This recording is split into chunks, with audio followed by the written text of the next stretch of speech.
साहित्यामध्ये कुठलीही गोष्ट निर्माण होत असताना तुम्हाला काय भावतं हे महत्वाचं आहे.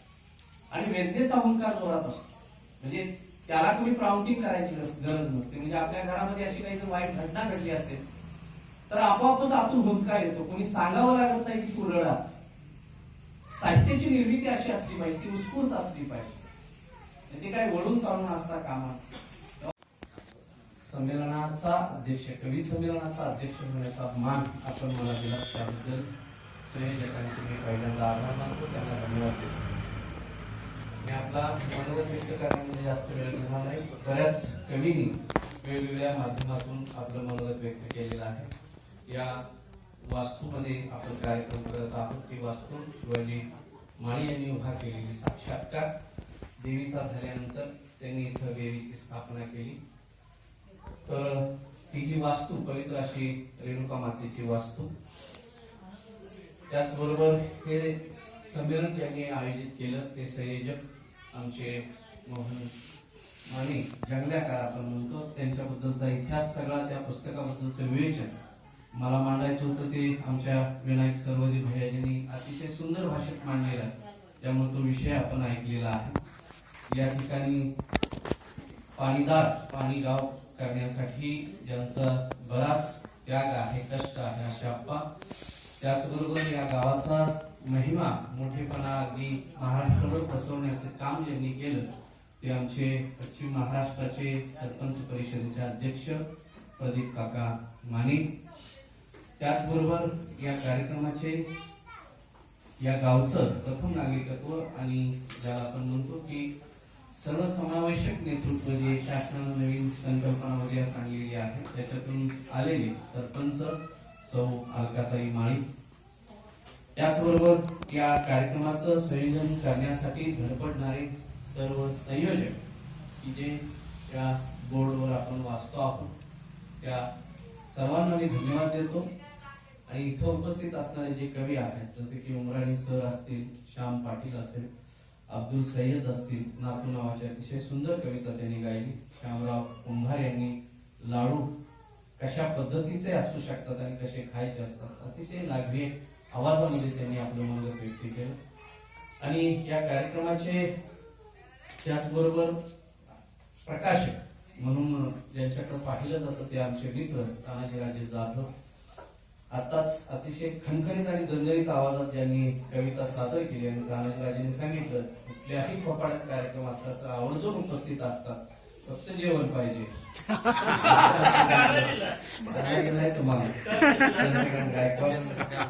त्याचबरोबर अगदी मोजक्या शब्दामध्ये खरोखरच कवी संमेलनाला कविता कशी गायची असते आणि कसं म्हणायची असते, जास्त स्पष्टीकरण न देता मूळ हेतून हात घालण्याचं काम ज्यांनी केलं ते आमचे डॉक्टर आंबी सर.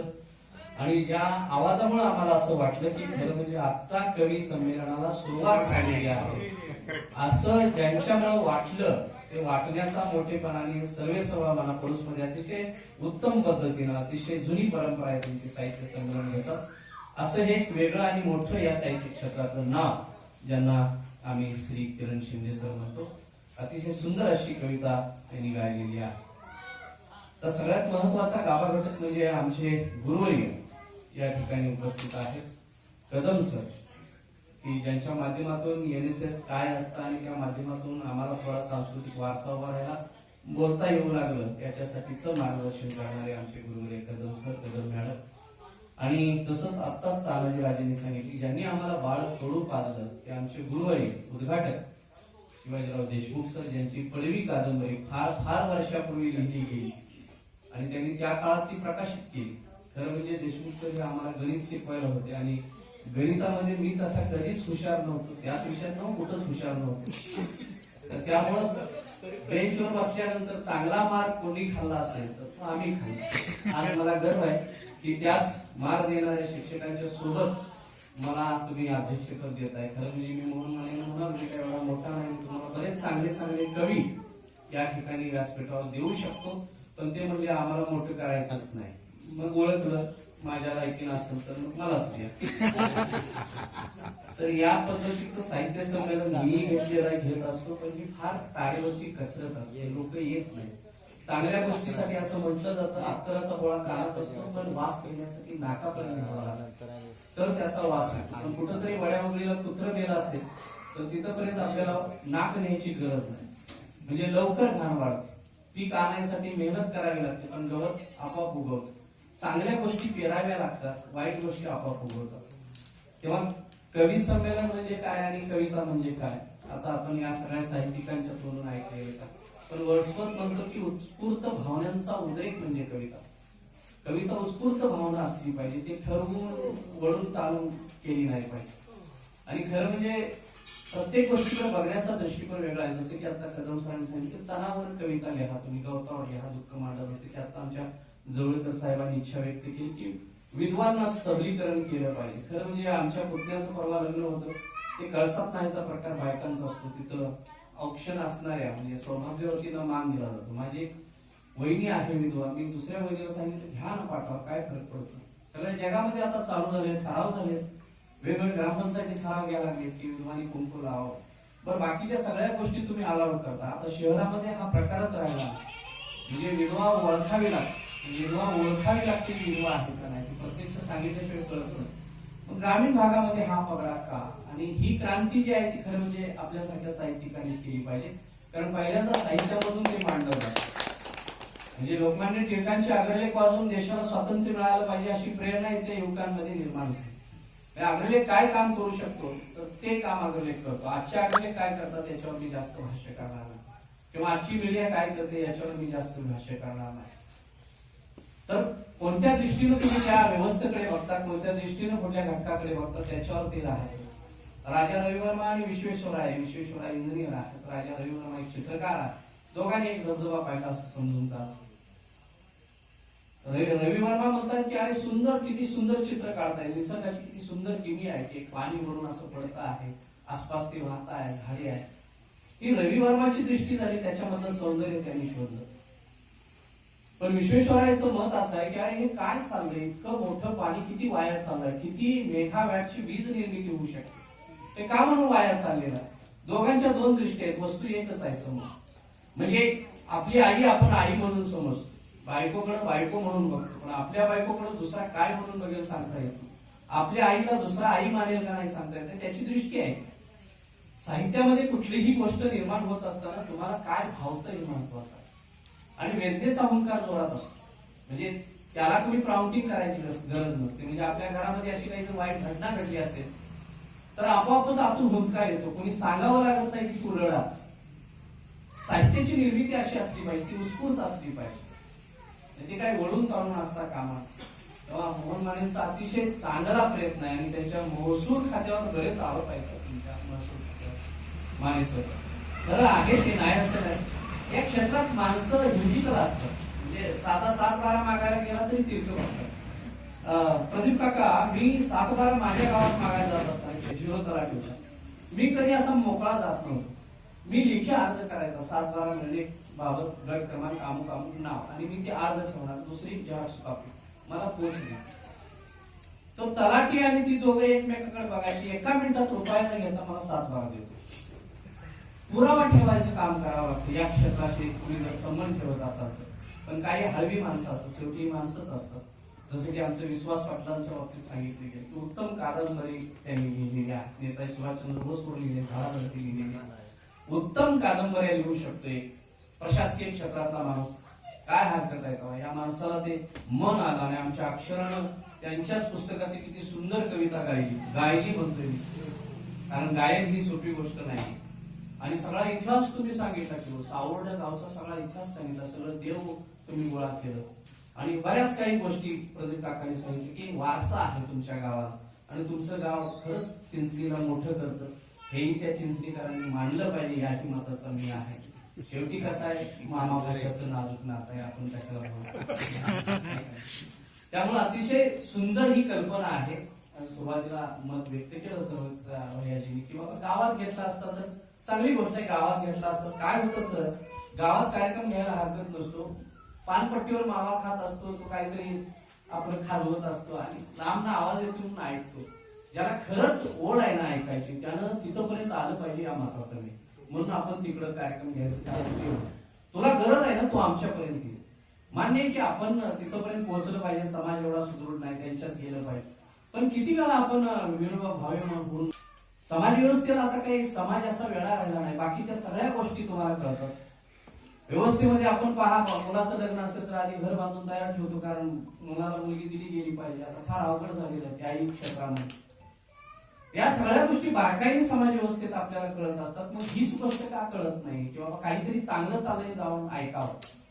जसं की एखादं प्रवचन, हरिभक्त पारायण, आमोपास्ता प्रवचन आहे, एखाद्या मुलाला विचारावं प्रवचनाची गाडी काहीतरी पुकरत असेल तर तिथंच असतात, त्याला विचारावं तुम्ही आता एक गाडी गेली काय पुकरत होत ऐकलंच का? नाही म्हणून. तेच एखादा तमाशा किंवा ऑर्केस्ट्राची गाडी जाऊ, त्याला विचारा तू सांगणार ना कोणाचा तमाशा आहे आज? तर वाईटाची ग्रास्पिंग कॅपॅसिटी जास्त आहे, चांगल्याच नाही. हा निसर्गाचा नियम आहे, म्हणजे हा काय अपवाद आहे अशातला भाग नाही, कुणाला दोष देण्याला अर्थ नाही. पण हे घडतंय, चांगलं घडवायला कष्ट पडताय. ते चांगलं घडवण्याची जबाबदारी कोणाची? फक्त साहित्यिकांची आहे का? अहो, साहित्यिकांच्या बरोबर सगळ्याच लोकांची चांगलं घडवण्याची जबाबदारी आहे. म्हणजे आज आमच्यावर संस्कार केले म्हणून आम्ही उभा आहे, फक्त गुरूंचे संस्कार आमच्यावर झाले म्हणून आम्ही उभा आहे का?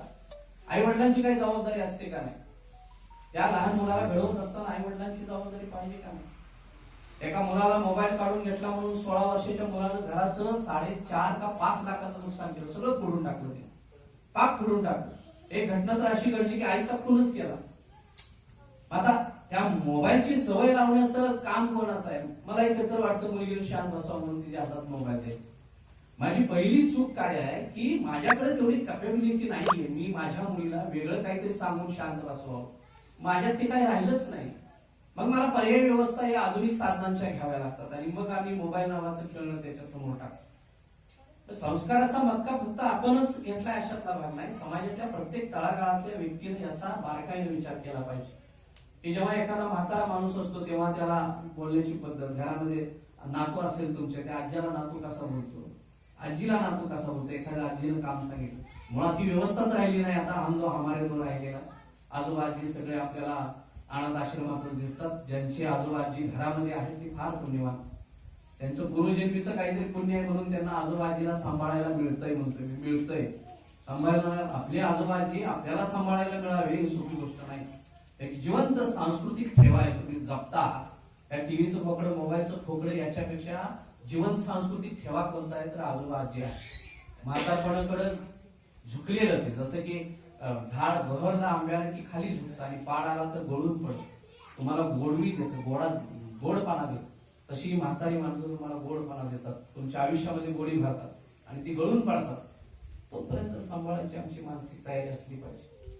तर या सगळ्या गोष्टीचा सारासार विचार करता समाज आज भरकटत चाललाय असं मी म्हणणार नाही, वेगळ्या दिशेनं चाललाय. सगळं राजकीय वारा आपण पाहतोय, साहित्य क्षेत्रातलं वारा आपण पाहतोय. बऱ्याच ठिकाणी चांगले चांगले कार्यक्रम आयोजित केले जातात, पण आपण जात नाही, आपण त्या कार्यक्रमात भाग घेत नाही. 34 वर्ष गेले मी माझ्या गावामध्ये कला साहित्य संस्कृती मंडळाच्या माध्यमातून नाटकं लिहितो, नाटकं सादर करतो आणि त्याला हजारो लोक असतात. म्हणजे बाहेरच्या ऑर्केस्ट्राला गर्दी नसते तेवढ्या माझ्या कार्यक्रमाला गर्दी असते, बायका माणसं गोळा होतात. सांगण्याचा उद्देश आहे की चांगलं देण्याचा जर आपण सातत्यानं प्रयास केला तर प्रत्येकाची एक मर्यादा आहे चांगलं देण्याची. एक माणूस एका गावापुरतं काहीतरी चांगलं करू शकतो, संपूर्ण गावापुरतं चांगलं करण्याची जबाबदारी आहे. तेवढा आवाका आणि तेवढी कॅपेबिलिटी आपल्याकडे असली पाहिजे, तेवढी ताकद असली पाहिजे, त्याच्यासाठी आपल्याला तेवढे गुण असले पाहिजे. स्वराज्य उभा करणं सोपं नाही. स्वराज्य उभा करणारा एखादाच असतो, ज्ञानेश्वरी लिहिणारा एखादाच असतो. पण 16व्या वर्षात ज्ञानेश्वरी लिहिणारे ज्ञानेश्वर आणि आज 16व्या वर्षामध्ये मुलांचं मुलींचं काय चालतं आपल्याला माहित आहे. म्हणजे हे कुठेतरी आपल्याच संस्कार न करण्यामुळे घडलेलं आहे का नाही? आम्ही मुलांना ते देतच नाही. आम्ही टीव्हीवर वेगवेगळे चित्रपट, युट्यूबवर वेगवेगळे चॅनल त्याला दाखवत राहतो, त्याच्यामध्ये चांगलं आम्ही दाखवत नाही. ती आमची जबाबदारी आहे आणि ती जबाबदारी आपण साहित्यिक म्हणून सर्वजण व्यवस्थितपणानं पार पाडू अशी मला आशा वाटते. आणि आपला मी जास्त वेळ घेणार नाही. गायकवाड सरांना जेवायचं आहे आणि जेवण्याची वेळ झाली. मुळात आपण घरातूनही खाऊन यायचं असतं स्वतः काहीतरी. मी तरी जेवण आलो, त्यामुळे जरी जेवण मिळालं नाही मिळालं तर त्याचं मी स्टेटसला सुद्धा मी ठेवलं होतं पत्रिकेचं आणि खाली खास टीप टाकली होती आम्ही सर की येणाऱ्या प्रत्येकाला, म्हणजे प्रेक्षकाला, साहित्यिकाला आहेच, साहित्यिकाला तर आहेच, पण येणाऱ्या प्रत्येक प्रेक्षक रसिकाला सुद्धा जेवण आहे. मला असं केलं लोकांनी, ही भारी काम आहे, जेवण आहे हे भारी काम आहे, ते कसं का असं पण जेवण पाहिजे माणसाला. तर अतिशय सुंदर माने साहेब आपण कार्यक्रमाचं आयोजन केलेलं आहे. काही माझ्या गडबडीमध्ये वेळ न घेता जर काही राहिलं असेल, आमच्या शेंडगे सरांनी अतिशय सुंदर पद्धतीनं सूत्रसंचलन केलेलं आहे. अतिशय चांगलं सूत्रसंचलन शेंडगे सर करतात. तर या पद्धतीनं जर माझ्याकडून थोडासा नामोल्लेख राहिला असेल तर मी दिलगिरी व्यक्त करतो. माझा खास विद्यार्थीचा आहे प्रदीप, माझा विद्यार्थी आहे, त्याच्याच कन्येनं तो पहिली कविता या ठिकाणी सादर केली, म्हणजे आईच्या चरणी त्या बिचारींची कविता सादर केली, अतिशय सुंदर कविता सादर केली. आणि आपा सगळं जग आमिर खानला बघायला तिकडे पळत असताना ज्यांच्या घरात स्वतःहून आमिर खान गेला, असं भाग्याला आपल्याला तोच म्हणतोय मी आमिर खान बघा इकडे आलोय, त्याला फोन गेला तुझ्याच घरात आला, म्हणजे देव द्याला, देव आला द्यायला पदर नाही घ्यायला, अशी अवस्था झाली. चांगली गोष्ट आहे की त्याला सुद्धा वाटावं की फार्म हाऊस बघावं. अतिशय चांगल्या पद्धतीनं शेती करणारा आणि काल परवाच्या त्या निसर्गाच्या हानीमुळे म्हणा काय बरंच शेतकऱ्यांचं नुकसान झालेलं आहे, त्याच्यामध्ये त्याचंही नुकसान झालेलं आहे. आणि अण्णा हा जो कार्यक्रम आहे ही वेळ वगैरे सगळं ठीक आहे, पण हा जो माहोल आहे या महिन्याचा आपणही पाहतो, फ्लॉवरिंग मध्ये बागा आहेत, काय जणांच्या बागा चालल्या, लोकांच्याकडे वेळ नसतो, लोकांना ते आपण दोष कसा देणार. हे अवेळी त्याचं काम सोडून, त्याच्या बागातलं महत्वाचं काम सोडून तो आपल्याकडून नाही येणार.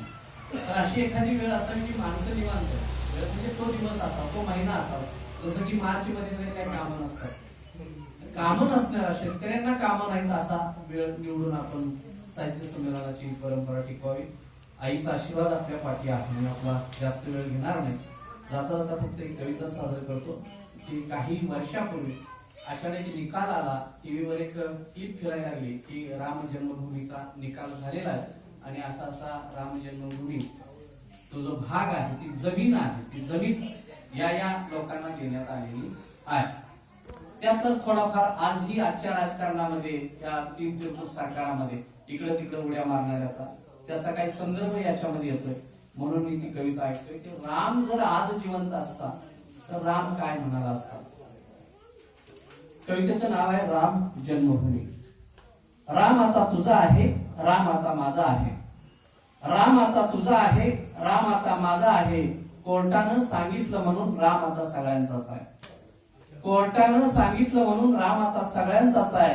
एक दिवस वैताग आला रामाचाच न्याय झाला, एक दिवस वैताग आला रामाचाच न्याय झाला, देवांचा देव सुद्धा कोर्टामध्ये उभा ठाकला, देवांचा देव सुद्धा कोर्टामध्ये उभा ठाकला. न्याय ऐकून माणसांचा राम सुद्धा चाट पडला, न्याय ऐकून माणसांचा राम सुद्धा चाट पडला. 14 वर्षे वनवासाला पुन्हा एकदा जायला निघाला, 14 वर्षे वनवासाला पुन्हा एकदा जायला निघाला. जंगलामधलं जीवन माझं कितीतरी छान होतं, राम म्हणतोय, जंगलामधलं जीवन माझं कितीतरी छान होतं. श्वापदांना सुद्धा तिथं नियमांचं भान होतं, श्वापदांना सुद्धा तिथं नियमांचं भान होतं. सीतेचं हरण करणारा एकच रावण होता तिथं, सीतेचं हरण करणारा एकच रावण होता तिथं. स्त्रीत्वाचंच हरण करणारी रावणांची दावण इथं, स्त्रीत्वाचंच हरण करणारी रावणांची दावण इथं. त्यामुळे सीताच स्वतःभोवती आता लक्ष्मण रेषा आखते आहे, त्यामुळे सीताच स्वतःभोवती आता लक्ष्मण रेषा आखते आहे. कारण लोकशाहीचं वस्त्रहरण दररोज ती बघते आहे, कारण लोकशाहीचं वस्त्रहरण दररोज ती बघते आहे. जन्म माझा कल्याण असतो भगवंताचा अवतार मी, जन्म माझा कल्याण असतो भगवंताचा अवतार मी. भक्त माझा हनुमंत त्याला काय सांगणार मी, भक्त माझा हनुमंत त्याला काय सांगणार मी. हाक मारली भक्ताला मदतीला तो आला नाही, हाक मारली भक्ताला मदतीला तो आला नाही. भक्त सुद्धा हनुमंत पहिल्यासारखा राहिला नाही. दैवत्वाचं प्रेम दाखवून झेंडा हाती घेणं आहे, दैवत्वाचं प्रेम दाखवून झेंडा हाती घेणं आहे. मतांच्या गठ्ठ्यासाठी माणुसकीचं लेणं आहे. नमस्कार सुद्धा तुमचा मनापासून नाही, नमस्कार सुद्धा तुमचा मनापासून नाही. न्याय नाही देवाला तिथं सामान्यांचं काय, कायद्याचं राज्य तुमचं सामान्यांचा कणा आहे, कायद्याचं राज्य तुमचं सामान्यांचा कणा आहे. ऐकलं नाही त्यानं तुमचं तर तोच तुमचा फणा आहे, ऐकलं नाही त्यानं तुमचं तर तोच तुमचा फणा आहे. सत्तेचा कुंभकर्ण या देशात झोपला आहे, सत्तेचा कुंभकर्ण या देशात झोपला आहे. न्याय मागण्या माणुसकीचा तोच आता संपला आहे. माझ्यामुळेच हे सगळं रामायण घडलं. राम म्हणतोय माझ्यामुळेच हे सगळं रामायण घडलं. आई शपथ सांगतो हे मला नाही आवडलं. माझ्यामुळेच हे सगळं रामायण घडलं. आई शपथ सांगतो हे मला नाही आवडलं. असलं असेल राज्य तुमचं तर राज्यच नको. असलं असेल राज्य तुमचं तर राज्यच नको. देणार असाल तुम्ही मला तरी रामराज्यही नको. देणार असाल तुम्ही मला तरी रामराज्यही नको. लोकशाहीचा सुवर्णमृग एकतेसाठी पळतो आहे. लोकशाहीचा सुवर्णमृग एकतेसाठी पळतो आहे. रावणच शेपूट बांधून अयोध्या जाळतो आहे. रावणच शेपूट बांधून अयोध्या जाळतो आहे. मर्यादा पुरुषोत्तमच या देशात मर्यादित आहे. मर्यादा पुरुषोत्तमच या देशात मर्यादित आहे. चोरांच्या उलट्या बोंबा रावणच फिर्यादित आहे. भरतासारखा भाऊ मला आता कुठे मिळेल का? भरतासारखा भाऊ मला आता कुठे मिळेल का? पादुका माझ्या पूजन नको, भांडण तंटा कळेल का? जन्म माझा इथं झाला मला माझी जागा नको. जन्म माझा इथं झाला मला माझी जागा नको. भांडवल माझं करणारा मला माझा सगा नको. भांडवल माझं करणारा मला माझा सगा नको. वाली नको, सुग्रीव नको, विभीषण तर नकोच नको. वाली नको, सुग्रीव नको, विभीषण तर नकोच नको. सीतेसाठी रावणासंगे युद्ध आता पुन्हा नको. सीतेसाठी रावणासंगे युद्ध आता पुन्हा नको. एक वाणी एक वचनी राम आता होणार नाही. एक वाणी एक वचनी राम आता होणार नाही. बापासाठी वनवासाला तो आता जाणार नाही. बापासाठी वनवासाला तो आता जाणार नाही. आता मी येणार नाही. राम म्हणतो शेवटचं वाक्य, आता मी येणार नाही, जन्म मी घेणार नाही. आता मी येणार नाही, जन्म मी घेणार नाही. माझ्यासाठी जागेचा वादच आता होणार नाही. माझ्यासाठी जागेचा वादच आता होणार नाही. धन्यवाद.